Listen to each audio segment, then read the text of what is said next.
Alors bonjour, c'est un plaisir d'être avec vous ce matin. Et avant de débuter, j'aimerais qu'on puisse aller dans la prière pour que le Seigneur nous ouvre les yeux de notre cœur. Alors Seigneur Jésus, merci pour ce temps, merci pour ce privilège d'être ensemble ce matin.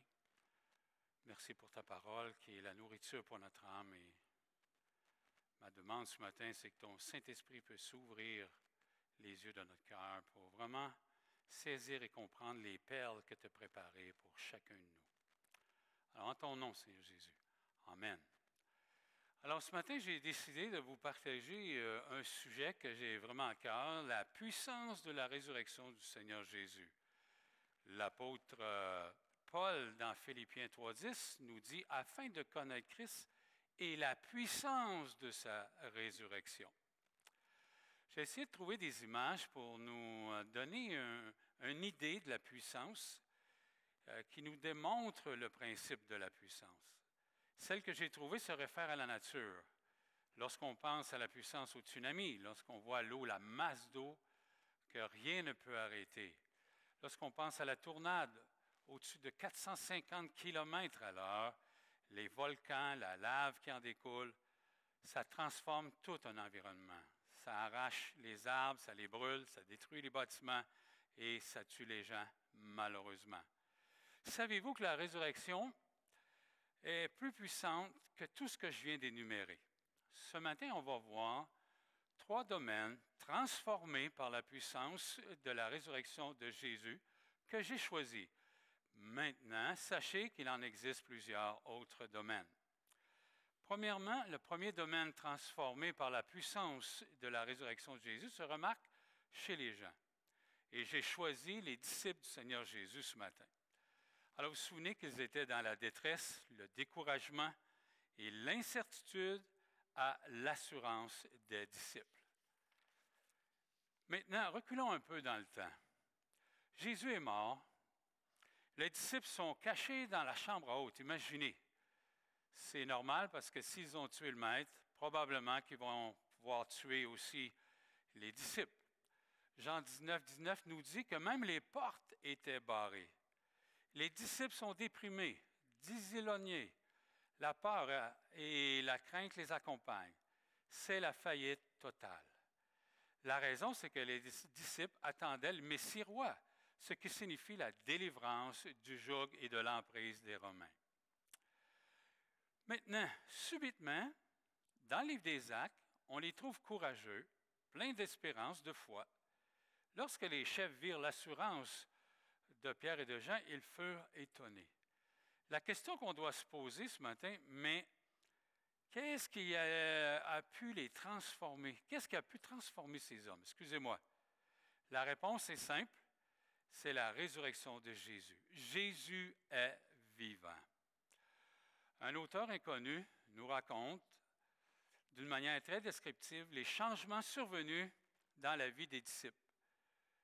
L'auteur nous dit, le jour de la crucifixion, ils étaient pleins de tristesse. Premier jour de la semaine, ils étaient pleins de joie. À la crucifixion même, ils étaient désespérés. Le premier jour de la semaine, le cœur plein de certitude et d'espoir. Le jour de la résurrection, ils étaient incrédules. Mais une fois qu'ils ont cru, ils ne doutèrent plus. Le témoignage des apôtres Pierre et Paul fut scellé par leur propre sang. Vous savez, avec l'apôtre Paul, nous avons 13 apôtres. Alors, 12 apôtres sur 13 sont morts martyrs. Lorsqu'on pense à Pierre, André et Jacques, fils d'Alphée, Philippe et Barthélemy sont morts par la crucifixion. Matthieu et Jacques de Zébédée sont morts par l'épée. Thaddée est mort par les flèches. Thomas est mort par la lance. Et Jacques, frère de Jésus, est mort par la lapidation. Tertullien, le père de l'Église, vers 155, a dit ceci. Nul n'accepterait de mourir à moins de savoir qu'il possède la vérité. Vous savez, on peut faire quelques applications aujourd'hui. Nous vivons un moment historique concernant la pandémie. Les nations tremblent sous l'empreinte de la peur à cause du coronavirus. Cet événement cause la perte de plusieurs emplois. J'écoutais le témoignage d'un propriétaire de restaurant. Il dit, même si on est fermé, il faut payer le loyer, l'électricité, le gaz. L'incertitude, l'anxiété sont au rendez-vous. Le monde se croyait invincible. La différence entre nous et le monde, mes frères, c'est la résurrection. Jésus est vivant. Je ne sais pas si j'ai écouté les nouvelles ce matin avec M. Legault, a remis le confinement pour jusqu'au 4 de mai. Imaginez, encore une fois, l'anxiété, le découragement, l'incertitude vient de monter d'un cran. Vous savez, pour nous, Jésus est vivant. On peut comprendre que tout pouvoir lui a été remis et cela nous fait du bien. Cela nous encourage à pouvoir mieux gérer notre anxiété et de pouvoir mieux contrôler l'incertitude. Cette grande vérité nous aide à faire face à l'inconnu. Alors, ce premier point nous dit que la puissance de la résurrection du Seigneur Jésus peut nous aider, frères et sœurs, aujourd'hui dans un contexte semblable. Le deuxième domaine transformé par la puissance de la résurrection de Jésus se remarque par la sorte de fruits que nous portons, soit pour la mort ou soit pour Dieu. Je vous invite à tourner dans Romains, chapitre 7, c'est-à-dire versets 4 et 5. Verset 4 nous dit ceci, « De même, mes frères, vous aussi vous avez été, par le corps de Christ, mis à mort en ce qui concerne la loi, pour que vous apparteniez à un autre, à celui qui est ressuscité des morts, afin que nous portions des fruits pour Dieu. » Verset 5. « Car lorsque nous étions dans la chair, les passions ou des péchés provoqués par la loi agissaient dans nos membres de sorte que nous portions des fruits pour la mort. » La résurrection, la puissance de la résurrection, comme vous pouvez voir, a changé la nature et l'objectif de nos fruits. Quelle est la raison de cela? Le verset 4 nous le dit. C'est à cause à celui qui est ressuscité des morts, autrement dit, à Jésus. Mais comment la Bible nous décrit les fruits? L'apôtre Paul, dans Colossiens 1,10, nous dit ceci. Verset 10, chapitre 1. « Pour marcher d'une manière digne du Seigneur et de lui être entièrement agréable, portant des fruits en toutes sortes de bonnes œuvres et croissant par la connaissance de Dieu. » Maintenant, ce que j'aimerais, c'est prendre quelques minutes pour décrire, premièrement, les fruits de la mort. Il faut se souvenir que l'apôtre Paul nous dit dans Éphésiens, chapitre 2, verset 1, que nous sommes morts spirituellement. Maintenant, il y a plusieurs termes qu'on utilise dans le Nouveau Testament pour démontrer les œuvres. On a les œuvres dans Romains 13, 12, les œuvres des ténèbres, les œuvres mortes, les œuvres infructueuses. Même, j'ai resté surpris de voir qu'il y avait les œuvres criminelles. Et on a l'idée des œuvres mauvaises dans 2 Jean. Maintenant, dans Galates, chapitre 5, l'auteur nous décrit quelques œuvres de la chair. C'est très intéressant. Alors, c'est Galates 5, versets 19 à 21. Je vais vous en lire, je vais vous en nommer quelques-unes. Alors, les œuvres de la chair sont l'impudicité, l'impureté, la dissolution, la dispute, la jalousie, les querelles. Ce qu'il faut comprendre, quand il dit les fruits pour la mort, c'est clair que la mort qui est là, c'est pour la mort spirituelle. C'est sûr qu'on va mourir physiquement un jour ou l'autre. Mais cette mort spirituelle va aboutir aussi dans l'éternité, que nous sommes séparés de Dieu, et ce qu'on appelle communément l'enfer. On a le même principe dans Romains, chapitre 6, verset 23. Car le salaire du péché, c'est la mort. Alors, les œuvres, c'est un travail. L'aboutissement des œuvres de la chair, c'est la mort, séparée de Dieu pour l'éternité. Mais ce qui est très intéressant, Romains 6, 23 nous dit aussi cela. Mais le don gratuit de Dieu, c'est la vie éternelle en Jésus-Christ, notre Seigneur. Alors, comme on peut voir, il y a comme 2 chemins.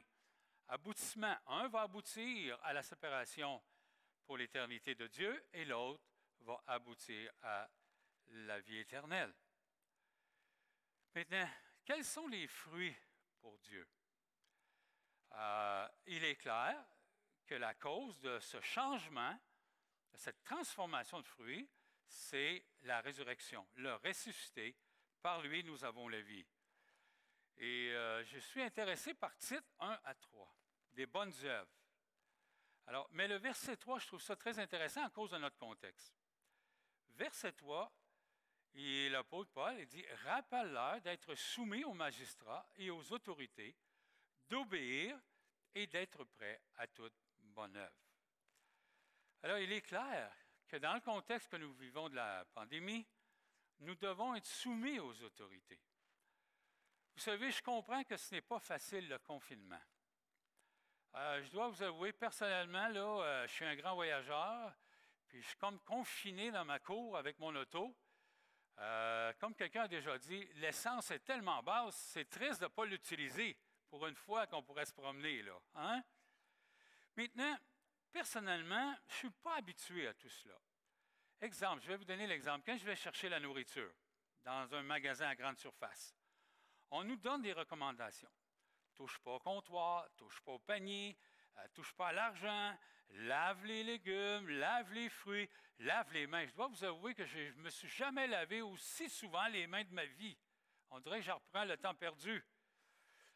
Laisse la nourriture sur le comptoir sans la toucher pour quelques heures. C'est sûr que ça engendre un stress. Ce que j'aimerais vous partager dans les lectures que j'ai eues, exemple, certaines églises au Brésil puis aux États-Unis, certaines de ces églises-là ont voulu continuer à faire les célébrations. Mais le gouvernement a été obligé de s'en mêler parce que c'est sûr qu'on est tellement proches les uns des autres qu'on va se le communiquer. Vous savez, je dois vous avouer que je vous dirais que j'ai vu et entendu des croyants qui ne suivent pas vraiment les consignes. Il ne faudrait pas faire partie des récalcitrants. En parlant de récalcitrants, il y a des pays qui sont très, je dirais, sont durs, puis ont pris des décisions.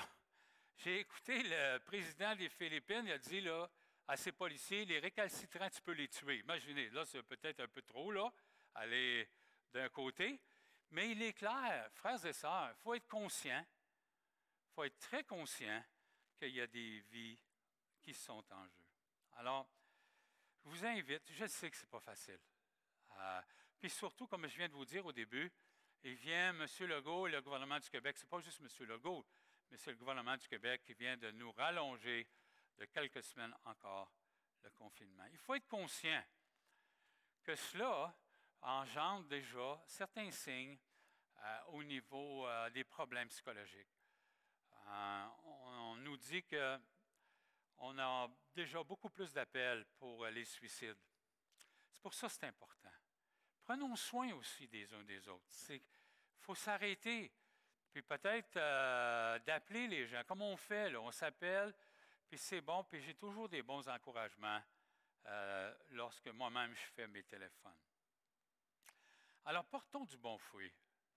Portons-le pour Dieu et qu'il puisse être honoré à des bonnes œuvres qu'on peut faire dans un tel contexte. Maintenant, le troisième domaine, transformé par la puissance de la résurrection de Jésus, concerne notre corps mortel à l'immortalité. Ce qui a rapport avec notre propre résurrection. Si vous voulez tourner avec moi dans 1 Corinthiens, ce matin, 1 Corinthiens 15, qui est le chapitre de la résurrection, 1 Corinthiens 15, les versets 50 à 57. Très important de réaliser cela ce matin. Verset 50. Ce que je dis, frère, c'est que la chair et le sang ne peuvent hériter le royaume de Dieu, et que la corruption n'hérite pas de l'incorruptibilité. Voici, je vous dis un mystère. Nous ne mourrons pas tous, mais tous nous serons changés. En un instant, en un clin d'œil, à la dernière trompette. La trompette sonnera et les morts ressusciteront incorruptibles. Et nous serons changés. car il faut que ce corps corruptible revête l'incorruptibilité et que ce corps mortel revête l'immortalité. Quelle transformation! Lorsque ce corps corruptible aura revêtu l'incorruptibilité et que ce corps mortel aura revêtu l'immortalité, alors s'accomplira la parole qui est écrite. La mort a été engloutie dans la victoire. Ô mort, où est ta victoire? Ô mort, où est ton aiguillon? L'aiguillon de la mort, c'est le péché, et la puissance du péché, c'est la loi. Mais grâce soit rendue à Dieu, qui nous donne la victoire par notre Seigneur Jésus-Christ. S'il nous donne la victoire par notre Seigneur Jésus-Christ, ceci veut dire que Jésus est vivant, Jésus est ressuscité. Et on peut voir quand même cette puissance. Et lorsqu'on arrive au verset 54 et 55, 56, la mort a été engloutie. Ô mort, où est ton aiguillon? L'aiguillon de la mort, c'est le péché. Et la puissance du péché, c'est la loi. Vous savez, il y a un virus qui est plus dangereux que le COVID-19, le virus du péché. Tous les hommes en sont atteints. Alors, c'est pour ça que vraiment Jésus est venu, est ressuscité pour accomplir sa mission, pour venir nous donner l'antidote à ce virus-là, qui est le péché. Maintenant, ce qui est intéressant, souvent on va lire ces choses-là. On va lire la résurrection. Ça semble, avec les années, le temps semble plus facile à le lire, à le comprendre, mais je crois que des fois, on ne s'arrête pas vraiment. Ce que j'ai cru bon de partager avec vous à ce point-ci, c'est que je me suis posé la question, quels sont les impacts de la mort sur le corps humain? Et j'ai trouvé un article qui est très intéressant, parce que nous, on pense que ça semble facile de ressusciter un corps. Mais je pense qu'on oublie dans quel contexte et puis dans comment le corps se décompose. C'est très important. Alors ici, ce que j'ai comme article a pour titre « La mort biologique en 7 étapes ». Alors, ce qui est très intéressant, l'article, l'exemple nous dit que la personne est morte à minuit. Alors, dans notre pays, dans notre contexte américain, la mort est identifiée par le cerveau, pas nécessairement par le cœur, ni par le souffle, mais par le cerveau lorsqu'il n'y a plus rien qui marche au niveau du cerveau. Ce qui est très intéressant de réaliser, c'est que 30 minutes après, il y a certains éléments de notre corps qui ne fonctionnent plus. Les reins, le pancréas et le foie. 30 minutes après, c'est déjà terminé. 6 heures du matin, déjà, notre corps est en train de devenir rigide. La température, elle est descendue. 2 jours, si on prend 2 jours, la décomposition a déjà commencé. C'est pour ça, souvenez-vous de Lazare. Quand le Seigneur a voulu ressusciter Lazare, sa sœur, elle a dit, il commence déjà à sentir. Nous, on oublie toutes ces étapes-là que le corps subit.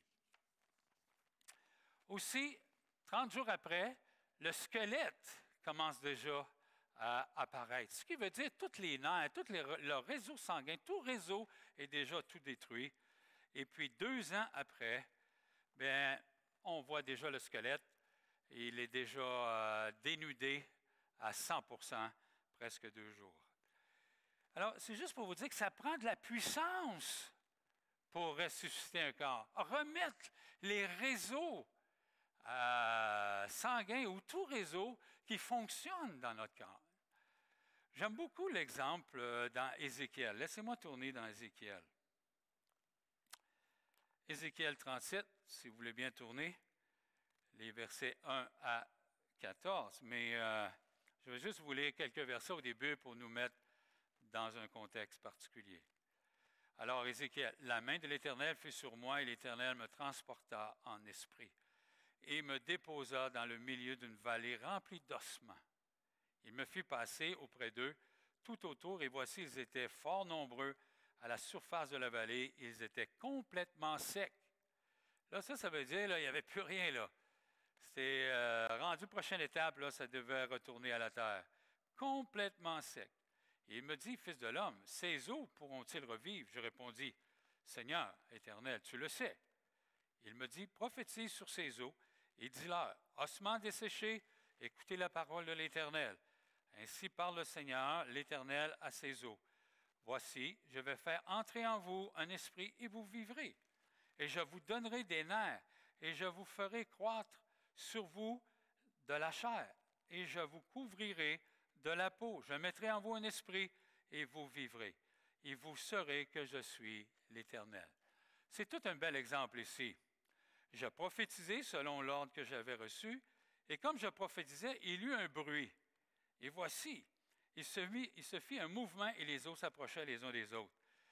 Je me suis posé la question, s'il y en avait un méchant paquet d'os, quand Ézéchiel a prononcé cette prophétie, je me suis dit, c'est vraiment miraculeux parce que je me suis posé la question, là maintenant, les os, il faut qu'il y ait au bon squelette, je me suis posé. Il ne faut pas qu'il y ait un petit bras, puis un grand bras, puis une petite jambe, puis une grande jambe.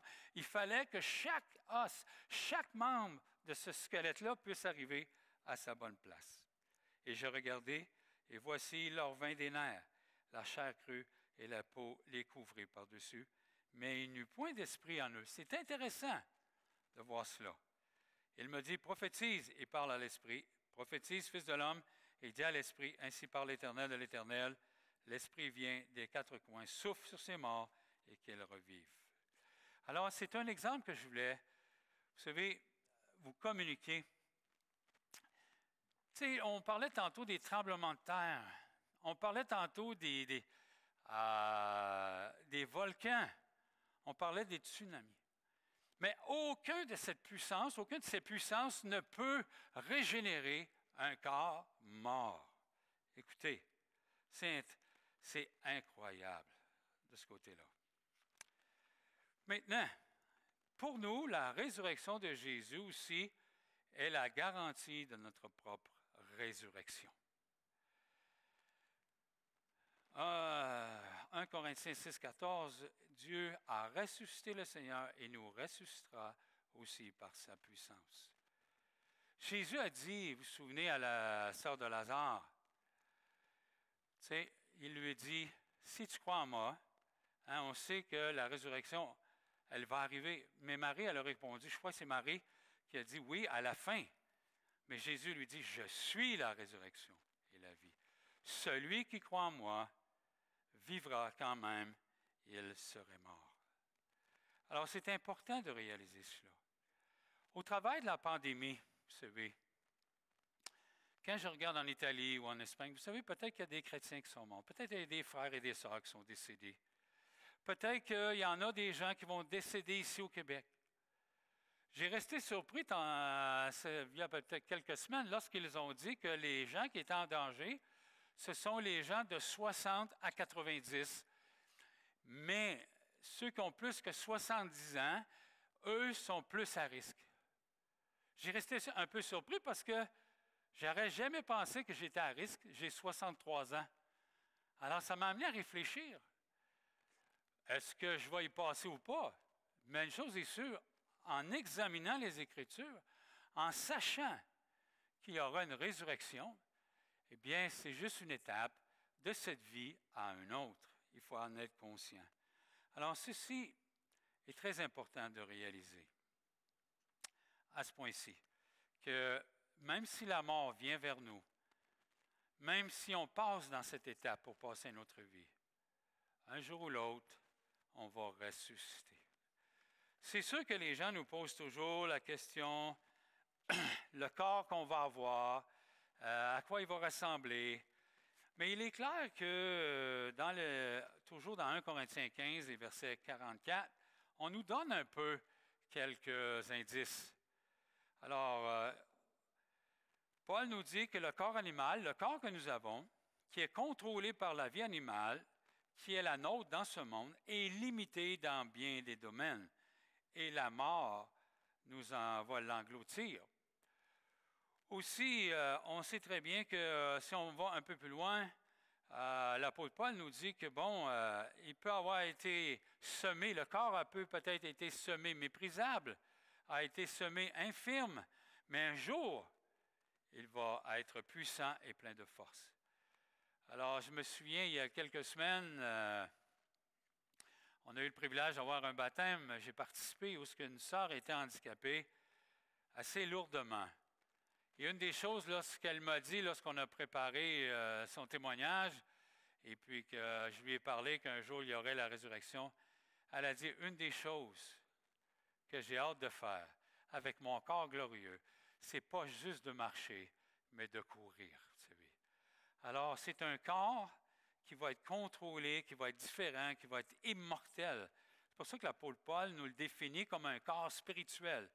Le corps sera dominé par l'esprit qui possédera une autre nature, très différente de la nôtre, qui sera plus soumis à notre monde et qui ne sera plus soumis au péché. Quelle bonne nouvelle pour nous. Maintenant, ce que j'aimerais voir, c'est de faire quand même quelques applications, premièrement.